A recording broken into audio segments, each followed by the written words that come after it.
Hey everyone, welcome back for another video. Today I'm going to be teaching you 3 reasons why you should consider removing or drastically reducing your dairy consumption. By the end of this video, you'll understand the reasons why conventional dairy is probably giving you more harm than good, what you can do instead, and how that can help your health of your thyroid, your gut, and everything else. Before we jump in, I just want to let you know about a special offer I have going on right now.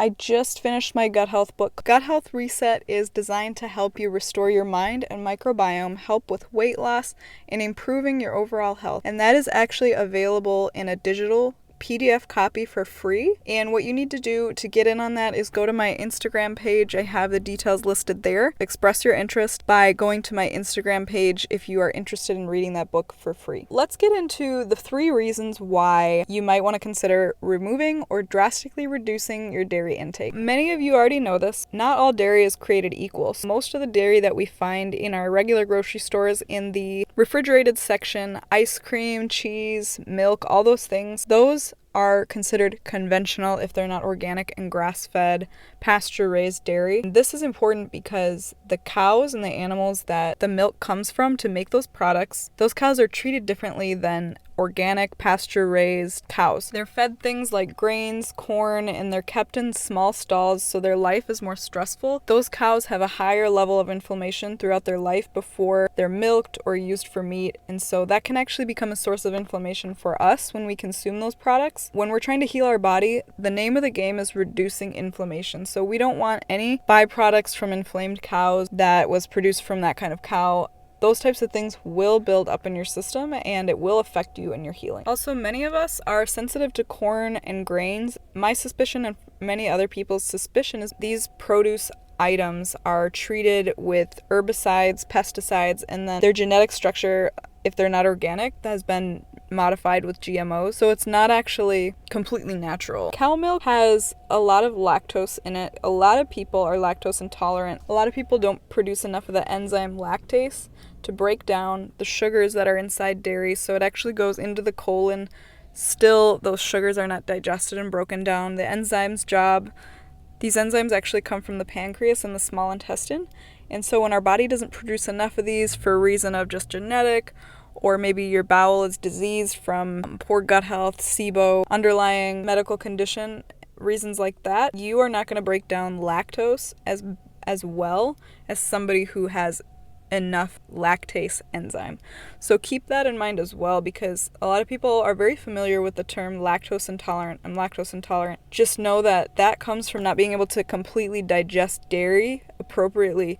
So it arrives down to the colon not digested, and that's when the symptoms start. The gas, the bloating, the changes with bowel pattern. Those are reactions to the molecules not being properly digested, and that causes problems downstream. The third one is milk has casomorphin in it, and casomorphin is actually a compound inside that is originally designed to help baby cows want to keep drinking the dairy so they can grow big and strong. Milk has that compound casomorphin that links up with the receptors in its brain, telling it, I want more of this. Those remain intact when it goes into the milk and then goes to production for our consumption. So have you ever heard somebody say, I love cheese, I love milk, I'm addicted, I can't go without, I could never give up cheese? That's the reason, because it has these compounds inside that actually act on your opioid receptors inside your brain, telling you that you want more, you need it, you can't go without. So I think that's why reducing or removing dairy is kind of like, it feels unachievable for a lot of people because they love it so much. Once you kind of like get that out of your system by removing or reducing, I'd say remove for a while, not forever, just for a while, because once you remove it, it takes about like at least a month, even longer, for your body to do necessary healing, to rebuild those enzymes, to heal the gut tissue if you are getting inflamed from this dairy.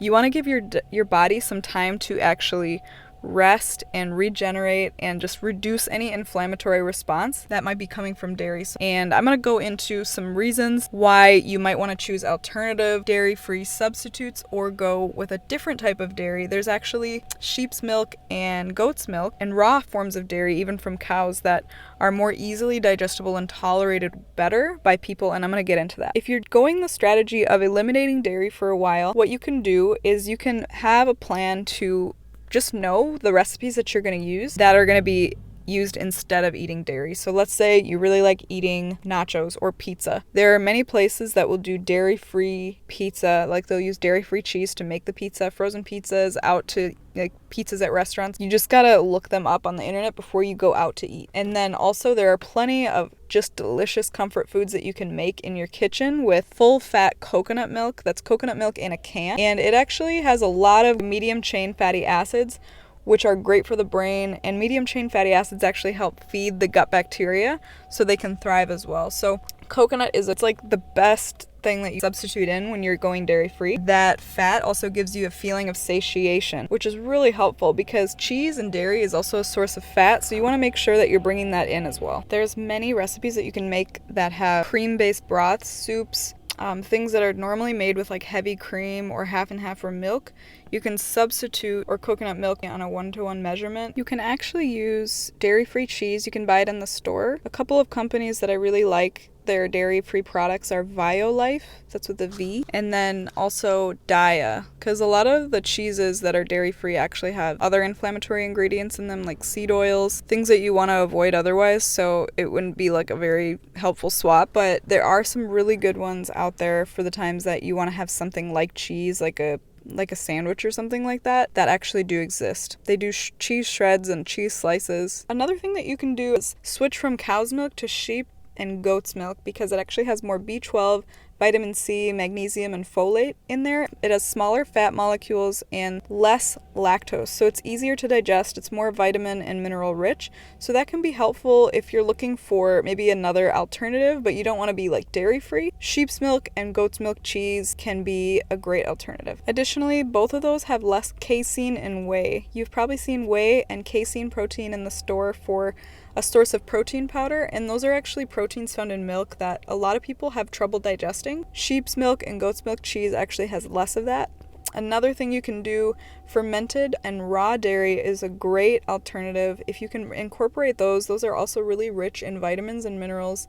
Raw dairy has some enzymes intact, so for those who are sensitive to lactose, raw dairy might actually be more tolerated for you because of the enzymes inside, and then the amino acids and the minerals that are left intact from not going through that pasteurization process. And fermented dairy is rich in probiotics, which are great for our gut microbiome. Those little microbes, they actually help digest food and they help digest the lactose as well. So they help the body do the job, and that's why sometimes you can notice if you're eating like yogurt, especially high probiotic content yogurt, even if it's not dairy free, you might notice sometimes that you don't have as many digestive symptoms, which might be because of the probiotic content inside. Those microbes help you digest the compounds in dairy, and it's a better choice of dairy. Kefir and yogurt are good examples. And finally, if you just don't want to give up dairy but you want to kind of figure out how you can digest it better, incorporating fermented foods so you can get those probiotics, and then maybe also incorporating an enzyme supplement when you're taking dairy. A lot of times we don't make the amount of enzymes that we need to digest the compounds in dairy, so you can take a supplement and just, here and there, you don't want to